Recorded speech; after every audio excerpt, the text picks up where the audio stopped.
Bonsoir mesdames et messieurs, je suis Kidou Ouattara, président du club des chefs d'entreprise de la diaspora ivoirienne et africaine de France en Côte d'Ivoire, qui est un club réunissant des femmes et des hommes venus de l'étranger et qui ont des entreprises, des activités dans divers domaines d'activité et qui ont décidé de se réinstaller en Côte d'Ivoire. Il faut dire que depuis l'année dernière, nous avons travaillé à améliorer les conditions de la diaspora dans le cadre de leurs activités ici en Côte d'Ivoire. Donc avec plusieurs séances de travail initiées avec la direction de la diaspora, nous avons mis en place des mesures pour faciliter le retour de la diaspora. Il faut citer entre autres la possibilité aujourd'hui d'avoir un guichet pour la diaspora. Ce sont des mesures qui sont en cours. Nous avons travaillé aussi à réunir toutes les informations utiles pour la création d'entreprises au niveau de la diaspora et mis en place plusieurs services d'assistance des entreprises de la diaspora. Depuis la fin de l'année, nous avons mis en place la plateforme Investir qui permet de façon structurée d'établir des projets dans toutes les régions de Côte d'Ivoire.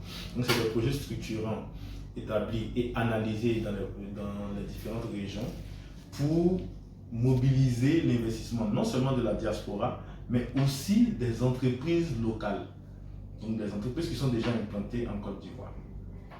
On avait un gros problème, c'était que pour ces projets d'investissement, bien entendu, tous ceux qui allaient se saisir de ces opportunités-là allaient nécessairement avoir besoin d'accompagnement financier, donc de prêts et autres.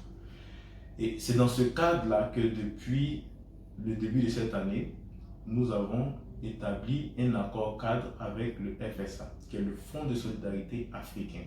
C'est un fonds mis en place par plusieurs pays, dont la Côte d'Ivoire, et qui garantit les financements, qui garantit les prêts pour les entreprises, pour les promoteurs de projets. Et donc, cet accord cadre-là permet au CCDIAF d'accompagner efficacement ses membres dans le cadre de leur projet d'investissement.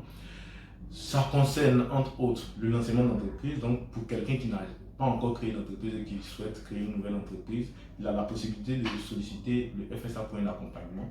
Ça concerne aussi ceux qui ont déjà des activités et qui souhaitent étendre leurs activités.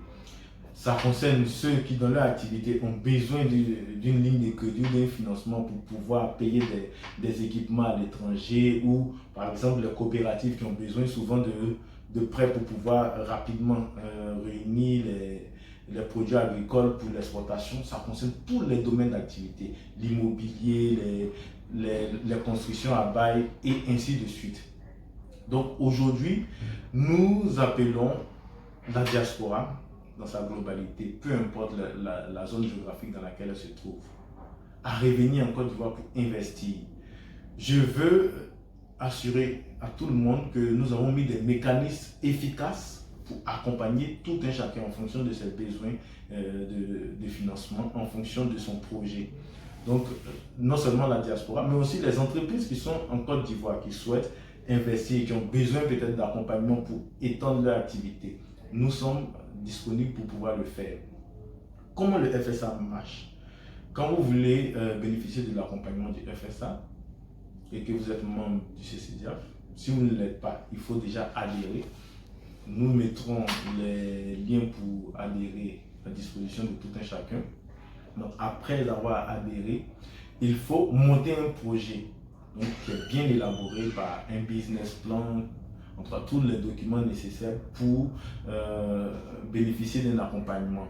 Après analyse, si le projet remplit les conditions du FSA, vous avez une lettre de manifestation d'intérêt qui vous permet d'avoir un financement, peu importe la banque. Bien entendu, il s'agit des banques agréées et surtout des banques africaines.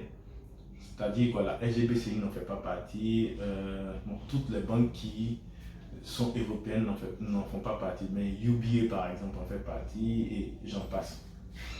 Et donc, quand vous avez cette manifestation, ça signifie que le FSA est prêt à garantir votre prêt. automatiquement, vous devez payer un montant pour les frais de dossier qui généralement représente 0,5% des 80%. Pourquoi? Parce que le FSA garantit à 80% le prêt. Donc si vous prenez un prêt de 100 millions, que le FSA vous accompagne, le FSA se porte garant pour vous auprès de la banque sur 80 millions. Et c'est 0,5% de ces 80 millions-là que vous payez. Les dossiers sont fournis, donc vous allez mettre à disposition du FSA certains documents. Après cela, vous signez un contrat tripartite, c'est-à-dire entre la banque, vous et le FSA. Automatiquement, la banque met à votre disposition l'argent. Et cette procédure prend, selon les cas, 21 jours maximum lorsqu'il s'agit d'un prêt en dessous de 500 millions. Et 45 jours lorsqu'il s'agit d'un prêt au-dessus de 500 millions. J'en profite pour préciser que le FSA a une capacité de garantie allant jusqu'à 16 milliards, ce qui signifie que pour un projet donné, le FSA est prêt à garantir jusqu'à 16 milliards. Tout dépend maintenant de vos besoins. Et donc, quand vous finissez cela, vous avez votre prêt, le FSA vous accompagne, le CCDA vous accompagne, et ainsi que la banque. Donc, il y a un suivi pour s'assurer que le projet sera mené à bien, mais aussi que vous ne manquerez de rien.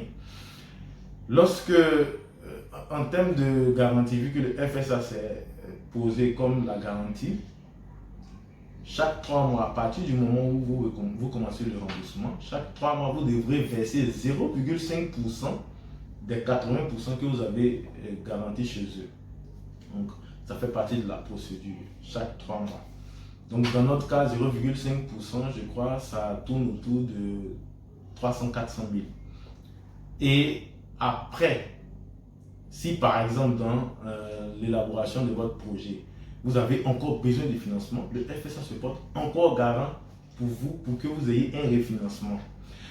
Il y a tout un ensemble de produits, c'est celui-là qui est le plus standard. Donc, il y a tout un ensemble de produits, par exemple, pour celui qui veut construire une promotion immobilière et qui n'a pas les fonds, mais qui a un terrain, il y a des possibilités. Celui qui a eu un marché pour construire des routes et qui doit faire ça sur fonds propres, tout ça, c'est possible. Donc, je vous invite à vous saisir de cette opportunité-là. Pour ceux qui ont déjà des projets, vous adhérez au CCDIAF, vous soumettez ce projet. Vous n'avez pas besoin d'avoir une garantie quelconque parce que le FSA se porte garant pour vous. Bien entendu, si c'est un lancement de projet, il faut avoir un minimum d'apport initial, mais on ne va pas vous demander une garantie pour pouvoir avoir votre prêt. Donc voilà, je vous invite et pour tous ceux qui ont besoin de plus d'informations, veuillez me contacter. Voilà. Merci.